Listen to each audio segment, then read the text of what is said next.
여러분, 우리는 인생을 살아가면서요, 분명히 목적을 가지고 살아가죠. 물론 대부분의 사람들에게 너 인생의 목적이 뭐냐 하면은 그럭저럭 살아요, 죽지 못해 삽니다, 이렇게 말하는 사람들도 많이 있습니다만, 분명한 꿈과 목적을 가지고 분초를 아껴가면서 최선을 다하는 사람들이 각 분야에 있습니다. 그것이 과학계, 또 문학, 예술, 정치, 군사, 정말 많은 분야에서 헌신된 훌륭한 사람들의 수고로 우리는 인류가 문명이 발전하고 이런 것을 알게 됩니다.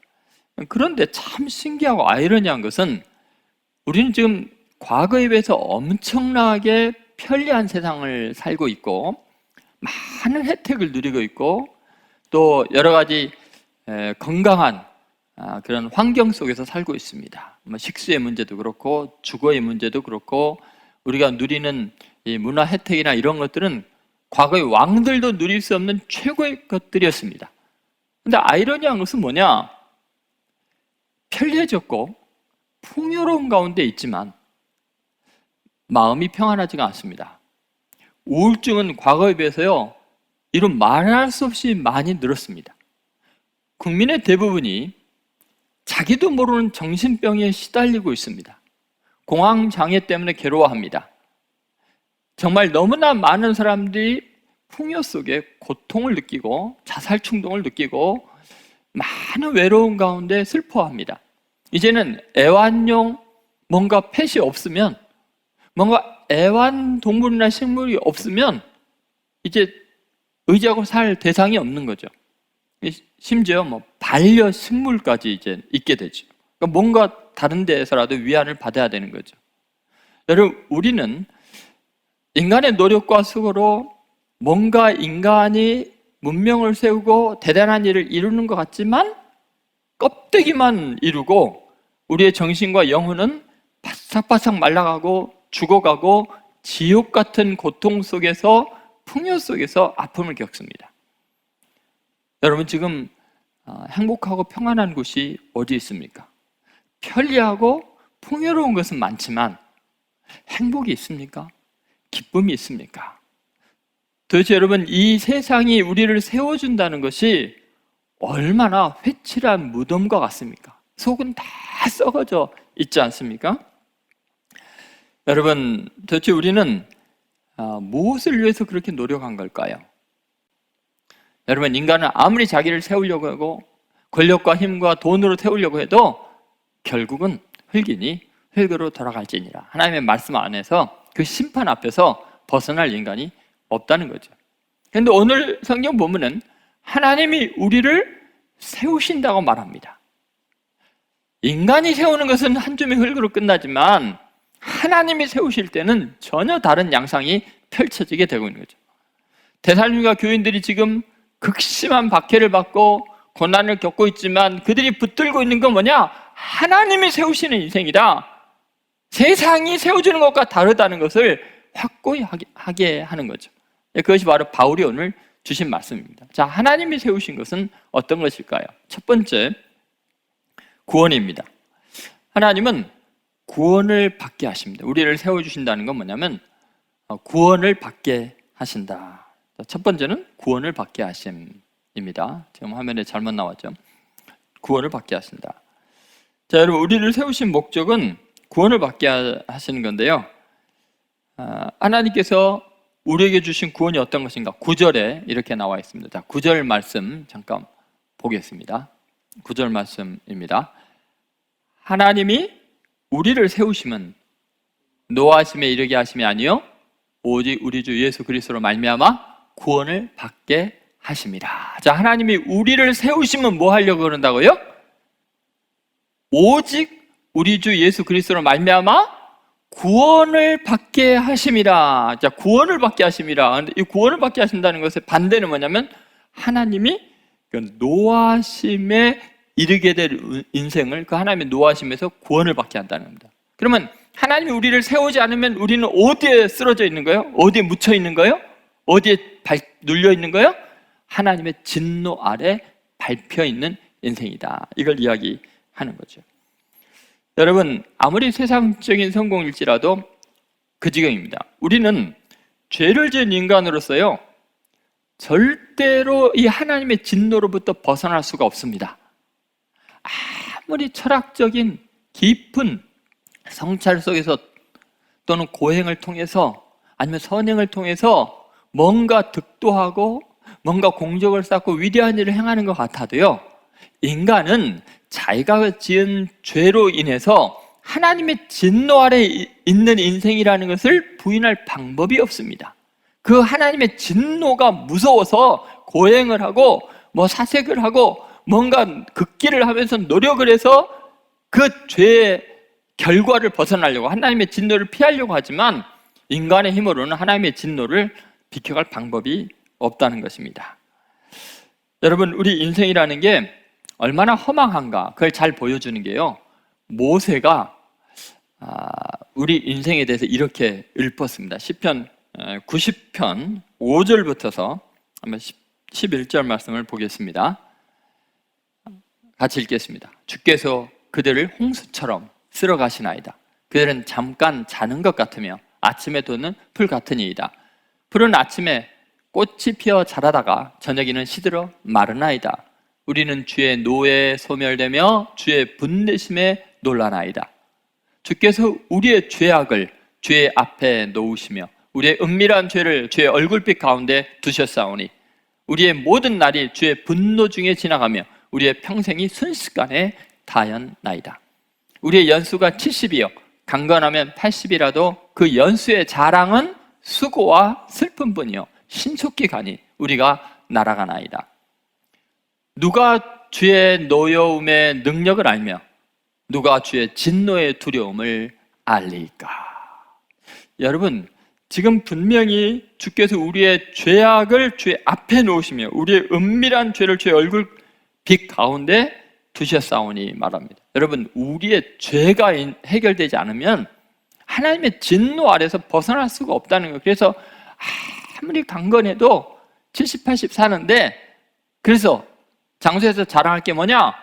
수고와 고생뿐이에요. 결국은 멸망당하게 될 초라한 인생이라는 겁니다. 그런데 여러분, 지금 우리 주 예수 그리스도로 말미암아 우리에게 주시는 은혜가 뭐냐면 그 하나님의 진노를 예수님이 대신 감당하시고 우리의 죄값을 치러주시고 예수님이 진노를 당하신 대신 우리를 자유케 해주셔서 우리에게 영원한 생명, 구원을 허락해 주셨다는 것입니다. 그러니까 여러분, 하나님이 우리를 세우심은 예수 그리스도로 말미암아 구원을 얻게 하려 한다라고 이야기합니다. 여러분, 결국 하나님이 세우셔야 합니다. 오늘 그래서 본문에 잘 보면은 그런 이야기를 하고 있는 거죠. 이 하나님의 진노에 이르지 않게 하시고 오히려 구원을 받게 하심이니, 이것이 얼마나 큰 은혜인지 모릅니다. 우리가 예수님을 믿고 만난다는 것, 예수님이 주신 그 하나님의 진노로부터 완전히 벗어나게 하는 그 놀라운 구원의 은혜라는 것이 얼마나 중요한지 모릅니다. 오히려 구원을 받게 하려 하심이니. 여러분, 우리 주 예수 그리스도를 알지 못하고 살아가는 삶은 아까 이야기했던 그 소설에 나오는, 아니 현실의 우리들의 이야기의 모습이죠. 아무리 탈출의 여정을 자유로 생각하고 누리지만 결국은 하나님의 진노에서 벗어날 길이 없습니다. 왜냐하면 우리는 죄인이기 때문에, 죄인이 탈옥을 해도 역시 죄인일 뿐입니다. 여러분은 예수님을 믿음으로 말미암아 모두가 하나님이 세우신 자들로 구원을 얻었다는 것을 정말 영광스럽게 생각하고, 이것처럼 행운이 없고 이것처럼 큰 은혜가 없다는 것을 확실히 믿으시기를 주의 이름으로 소망합니다. 자, 두 번째 중요한 것이 있습니다. 그것은 동행입니다. 주와 함께 살게 하심이죠. 두 번째는 주와 함께 살게 하심. 주님이 동행한다는 거죠. 여러분, 하나님께서 우리를 구원하셔서 그냥 하나님의 나라에 그냥 들어가게 하는 것, 그걸로 궁극적인 목적을 삼으신 것이 아닙니다. 하나님이 우리를 구원한 목적은 우리가 주와 함께 영원히 살게 하기 위해서입니다. 오늘 말씀을 한번 잘 보십시오. 10절입니다. 10절을 보시면 예수께서 우리를 위하여 죽으사, 이것은 우리를 구원하기 위해서죠. 우리로 하여금 깨어 있든지 자든지 자기와 함께 살게 하려 하셨느니라. 아멘. 여러분, 예수님이 우리를 위해서 죽으신 건 뭐예요? 죽음의 그 자리까지 우리와 함께 하고 있다는 거예요. 그분이 부활하심으로 우리가 그분과 함께 영생을 얻게 하신 겁니다. 그러니까 우리가 자든지 깨어있든지 죽든지 살든지 어디에 가나 주님과 함께 있게 하시는 거죠. 주님은 우리를 어떤 상황, 어떤 형편에도 홀로 두지 않으시고 그 자리에 함께 하십니다. 시편 23편의 말씀처럼 우리가 사망의 골짜기로 다닐지라도 해를 두려워하지 않을 것은 주께서 나와 함께 하심이라. 임마누엘, 이것이 바로 우리를 구원하셔 세우신 목적입니다. 여러분, 결코 주님은 우리를 구원해서 그냥 우리 홀로 있게 하는데 목적을 두는 게 아니라는 거예요. 우리를 세우신 목적은 주님과 동행하기를 원하시기 때문이라는 거죠. 우리는 주님과 연합한 삶, 그것을 구원이라고 합니다.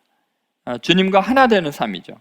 아름다운 사랑의 교제, 주님과 매일매일 교류하는 기쁨, 주님의 바로 옆에 계시고 내 안에 계시고 전후좌우를 두르시고 한순간은 나를 떠나지 않으시고 성령으로 임재하시고 나를 눈동자같이 보호하시고, 이게 전부 다 성경에 나와 있는 이야기 아닙니까?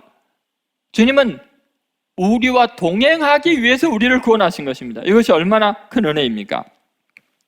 여러분, 삶의 질을 결정하는 것은요, 얼마나 오래 살았느냐, 얼마나 많이 가졌느냐, 그것도 중요합니다만 누구와 함께 사느냐는 더 중요합니다. 여러분, 오늘 본문 이 10절 말씀을 꼭 기억하십시오. 예수께서 우리를 위하여 죽으사 우리로 하여금 깨어있든지 자든지 자기와 함께 살게 하려 하셨느니라. 여러분, 이게 얼마나 복된 일인가 한번 생각해 보십시오. 만약 이렇게 말한다고 생각해 보십시오. 야, 너 너무 세상에서 사람들이 손가락질하고 너가 죄인인 거 다 아는데 내가 너 구원을 하겠다. 너 어디 가서 나 아는 척 하지 마라. 만약 그렇다고 한번 생각해 보세요. 얼마나 슬프겠어요. 예를 들어서 베드로가요, 예수님을 부인하고 저주하고 도망갔습니다.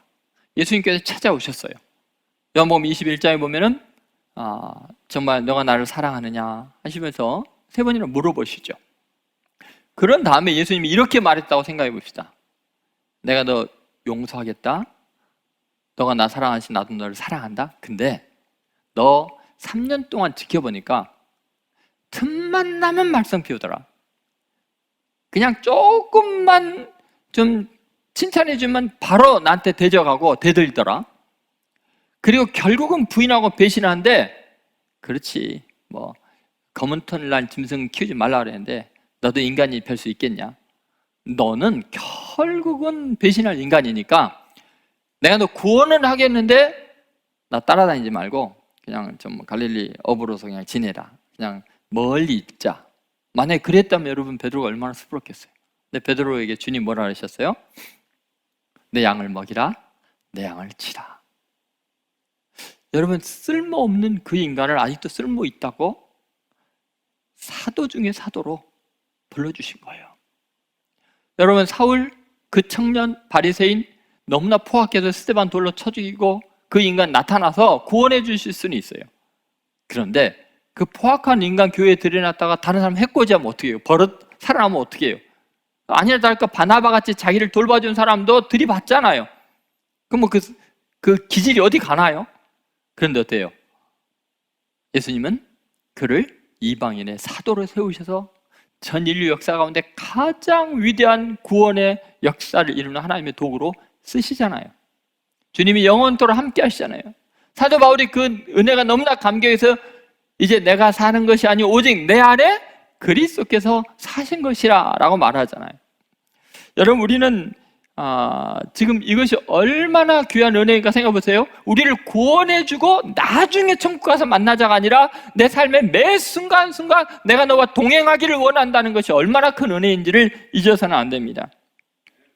여러분, 우리가 지금 하나님이 나와 동행하고 우리를 사랑하시고 한순간도 우리를 떠나기 싫어하시고 그래서 우리를 구원하셔서 우리와 지금 동행하는 삶이라면은 우리는요 지금 이루 상상할 수 없이 위대하고 거룩하시고 완전하시고 부유하시고 아름다우신 분과 우리가 매일매일 교제하고 있는 겁니다.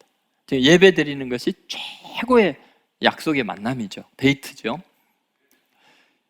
매일매일 순간 주님은 우리를 떠나지 않겠다고, 너를 내 손바닥에 새겼다고, 눈동자지 보호하신다고, 혹시 그 여인이 젖먹이를 잊어버려도 나는 너를 못 잊는다고.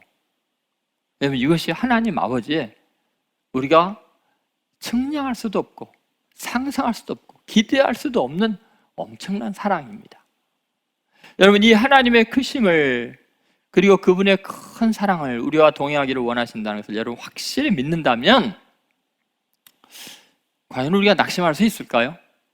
이 크신 하나님이 오늘 지금 예배드리고 있는 여러분과 함께 있기를, 여러분 옆 곁에 있기를, 여러분을 품에 안고 있기를 원하신다는 것을 여러분 확실히 믿는다면 뭐가 부럽습니까?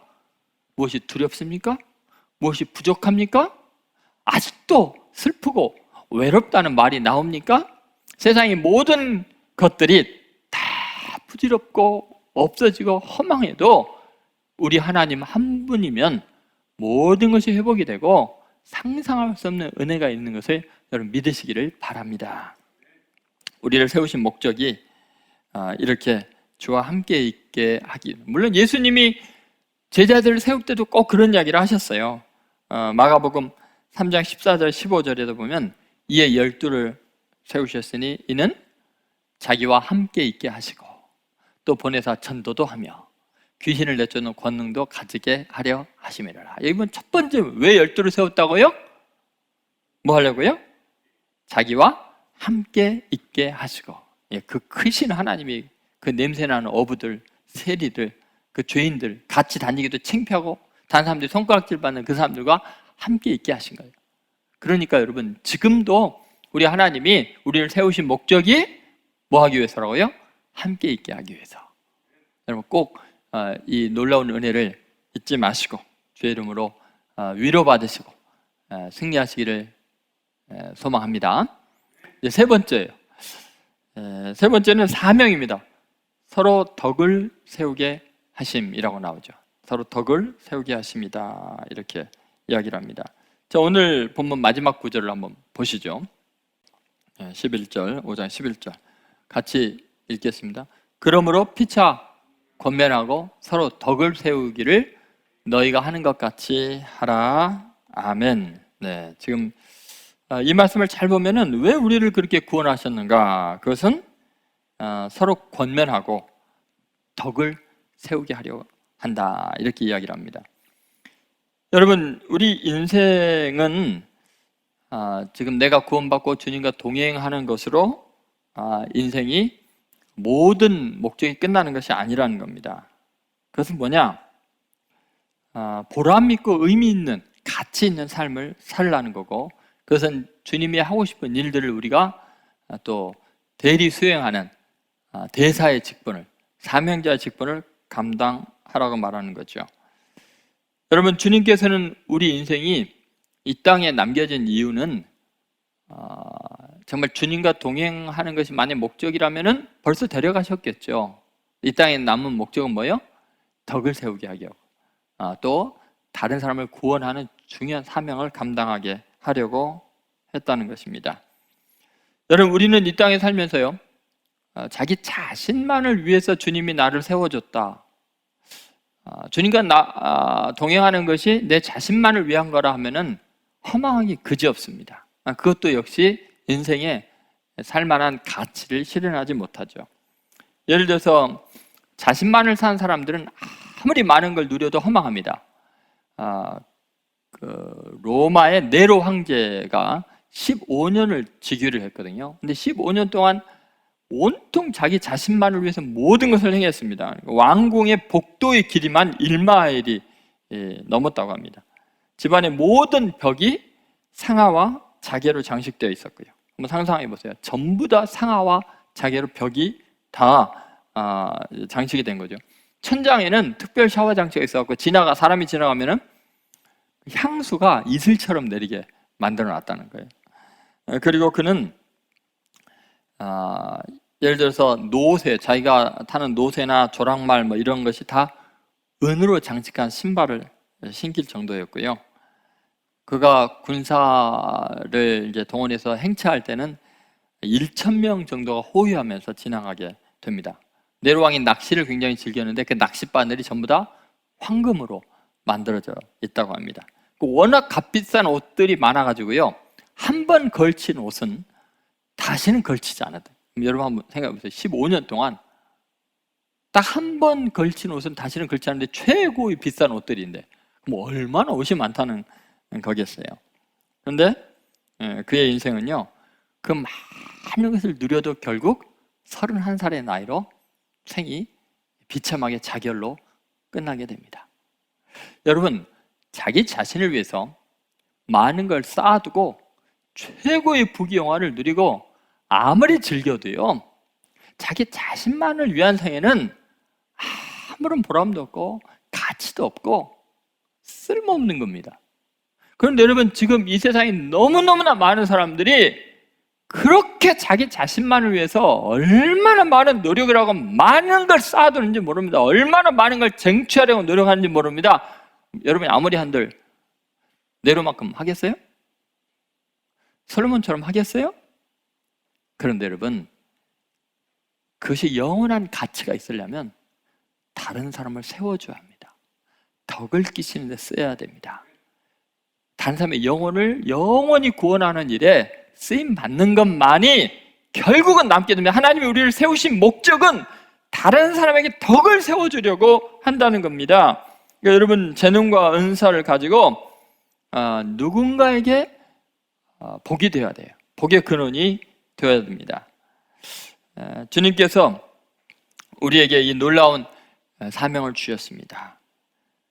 이것이 얼마나 복된 인생인지 모릅니다. 다시 한번 데살로니가전서 3장 11절을 읽어보겠습니다.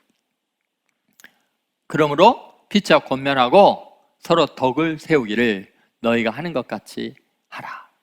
데살로니가 교회는요, 그 핍박 가운데서도요, 피차 권면하고 서로 덕을 세우기 위해서 죽어가면서도 다른 사람을 섬기고 사랑하면서 순교하면서 그렇게 소문난 위대한 그리스도인들로 살아갔던 겁니다. 지금 이 시간 코로나로 인해서 많은 어렵고 힘들 때일수록 이웃을 돌보시기 바랍니다. 정말 덕을 세우기 바랍니다. 또 교회 안에 어려운 이웃들을 부지런히 찾고 또 선물도 보내고 격려하고 위로해 주시기를 바랍니다. 그래서 오늘 하나님이 우리를 세우신 목적에 대해서 세 가지를 말씀을 나눴어요. 그리스도인의 삶, 왜 하나님이 나를 이렇게 세워주시는가, 왜 부유하게 하시는가, 왜 생존케 하시는가, 세 가지 이야기했어요. 첫 번째 뭐예요? 구원을 얻게 하려고. 구원. 두 번째는 뭐예요? 동행입니다. 주님이 매일매일 순간순간 우리와 사랑의 교제를 나누기를 원하는 거죠. 세 번째는 뭐예요? 사명이죠. 덕을 세우기 위해서. 뭔가 나라는 존재가 이 땅에 다른 사람들이 소망을 주는 위대한 삶을 살기 위해서죠. 수의 양과 상관없이, 또 여러분의 시간의 양과 상관없이 할 수 있는 만큼 하세요. 여러분 때문에 주위가 정말 하나님의 손길을 느끼게 하는, 그리고 하나님이 여러분을 세웠다는 것을 다시 한번 확신하게 되는 복된 인생들 되시기를 주의 이름으로 축원드립니다.